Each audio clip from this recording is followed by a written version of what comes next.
Okay, uh, everyone can hear me? Yes, we can hear you perfectly. Thank you, Thank Haitham. you. Okay, hello, my name is Haitham Taha. I'm a lecturer in the Department of Education and Learning Disabilities at the Western Galilee College. First of all, I would like to thank the conference organizing committee for selecting me to be the chairperson for this session for the conference. In this session, I cannot, can you move the slide for the next one? Okay. We will have two presentations, primarily focusing on the study of reading in Arabic language. The first one by Dr. Ibrahim Asadi and Dr. Abeer Asli from the Arabic College for Education, which will address the topic of morphology and reading comprehension in Arabic, while the second one would be by Dr. Abeer Qasim Shahbari, and also from the Arab College of Education, which will discuss the role of vowelization in reading in Arabic. So I should mention that each presentation will last for 15 minutes, while the time for a question and discussion will be at the end of this session. So we'll start with the presentation of Dr. Ibrahim Asadi and Dr. Abeer Asli. Dr. Ibrahim, Dr. Abeer, here you go. Professor Haitham. Yeah. Ibrahim, can you share screen for the PowerPoint? I'm trying. Okay.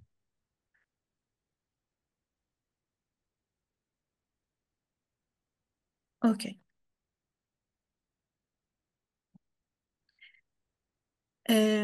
So good, hello everybody, and good afternoon.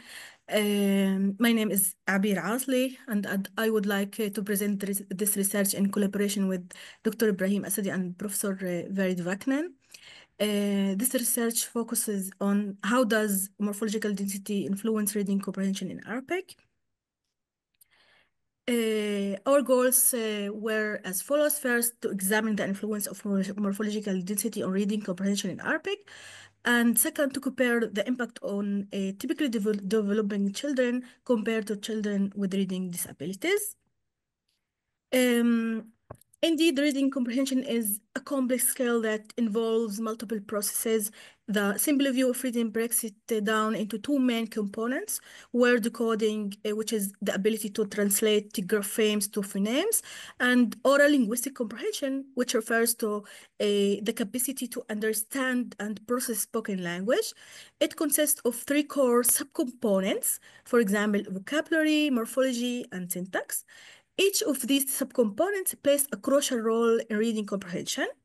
And according to the SVR model, effective reading comprehension results from the combination of strong word decoding skills and well-developed oral linguistic comprehension abilities.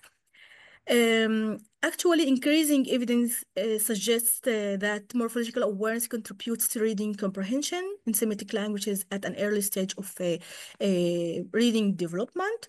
However, morphological density, which is based on morphological awareness, is different and has not been researched sufficiently, in particular in Arabic. So Arabic, it provides a unique opportunity for research due to its unique features that significantly differ from other languages, both in terms of morphological density and the way morphology is represented in orthography.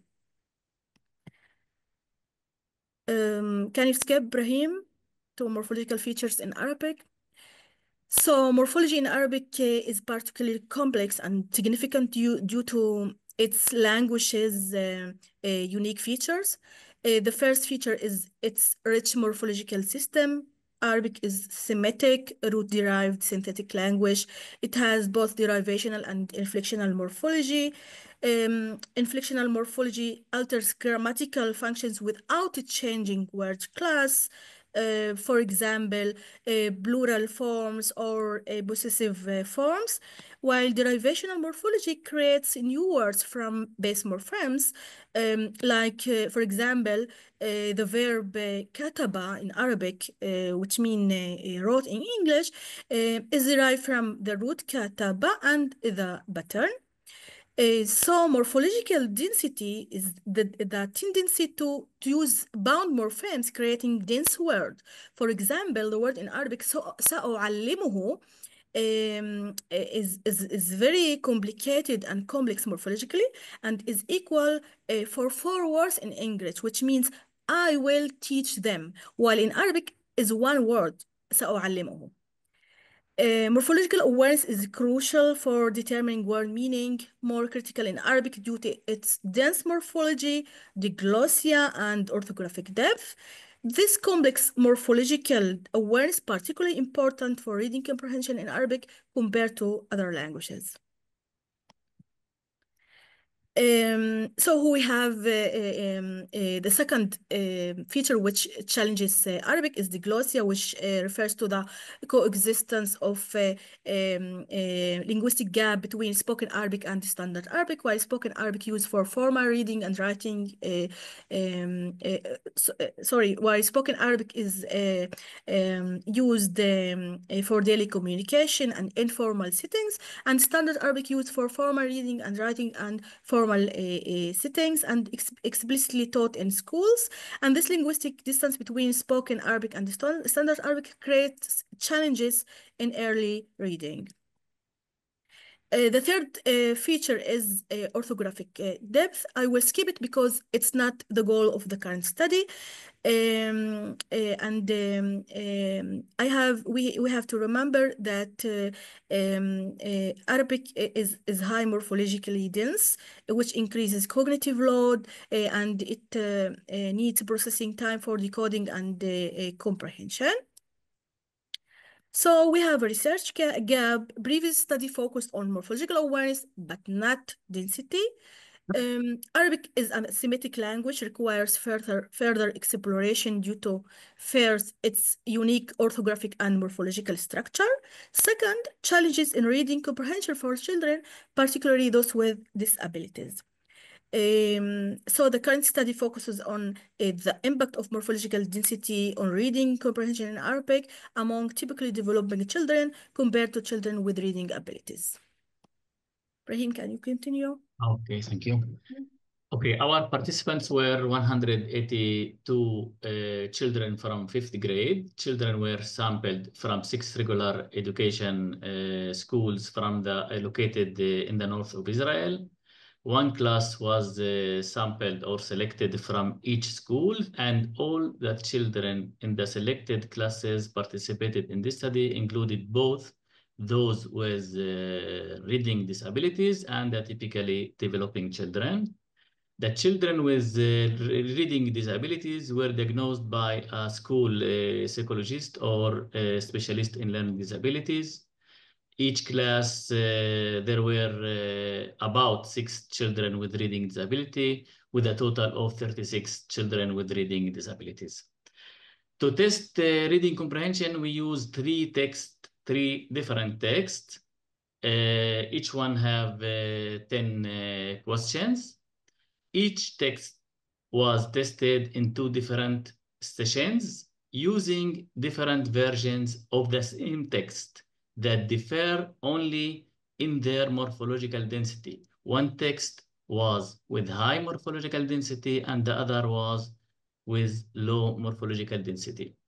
Actually, morphological density was determined based on the number of morpheme in word, as Abeer mentioned. While high density indicated more morpheme in words, low density indicated fewer number of morphemes in word. For example, in high density, the word ضربها corresponds to a sentence in low density as ضرب الكرة, meaning he kicked the ball. As a result, text with low density become slightly longer than the other. the children were tested in 2 different sessions with 3 or 4 weeks interval between the 2 sessions. To test the impact of morphological density on reading comprehension, we used two-way ANOVA with repeated measure, with the morphological density as between subject and reading proficiency. No, sorry. Morphological density within subject and reading proficiency as between subject.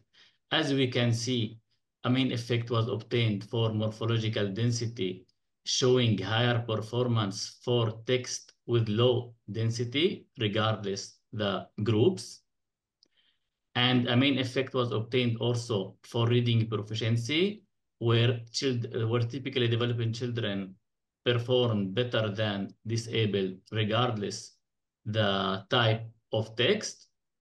And an interaction of the two effects was obtained, which was related to differences between the type of density among the two groups.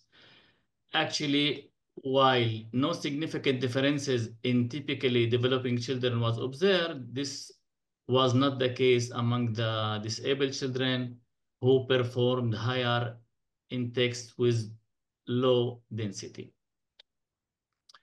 As we can see in this graph, the gap between high and low density is bigger among disabled children, but not among the typical readers. We can see that the difference between high density and low density were significant among disabled children, but not among the typical readers.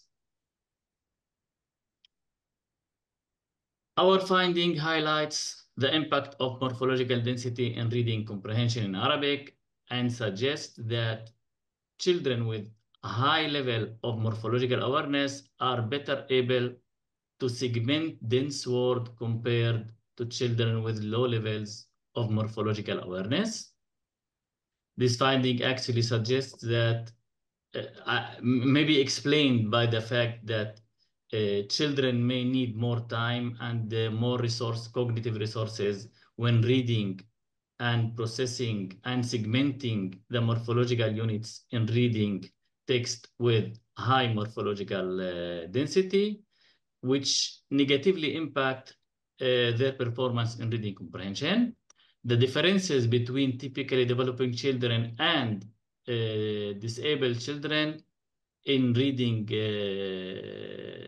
morphological text with high density may be related mainly to differences in their language proficiency and mainly in morphological awareness, where the typical children are well developed in this domain. Abeer. The current findings might be explained by two theoretical approaches. First, the lexical quality hypothesis, and second, the simple view of reading framework. First, the lexical quality hypothesis supports our notion by counting morphological awareness as an essential component alongside other skills for reading skills and reading comprehension abilities. Particularly, it proposes that variations in the lexical quality representation, such as orthographic, phonologic, morphologic, syntactic, and semantic factors, influence recognition and reading comprehension processing, which in turn leads to different performances in reading skills and comprehension. Thus, our current finding is in line with the lexical quality hypothesis, demonstrate that the low quality of lexical representation among children with reading abilities resulted in insufficient reading skills and comprehension. If so, morphological awareness of children with reading disabilities is one important factor for recognition and reading comprehension skills. Deficit morphological awareness processes and representations embeds the process between lexical access and interpretation, particularly when forming a word's morphosemantic structure. Therefore, morphological awareness failed to have a measurable impact on children with reading disabilities in reading comprehension, especially in high morphological density text. Second, our findings comply with the simple view of reading, which suggests that decoding and oral linguistic comprehension, including vocabulary, morphology, syntax, contribute to reading comprehension. However, reading comprehension can be impaired if one ability is poor. Abeer, 2 minutes. Okay. This study has practical implication. Explicit morphological instruction and intervention are required for dense morphological forms and text, particularly among children with reading disabilities, which develop awareness of the morphemic structures of words that contributes to reading comprehension.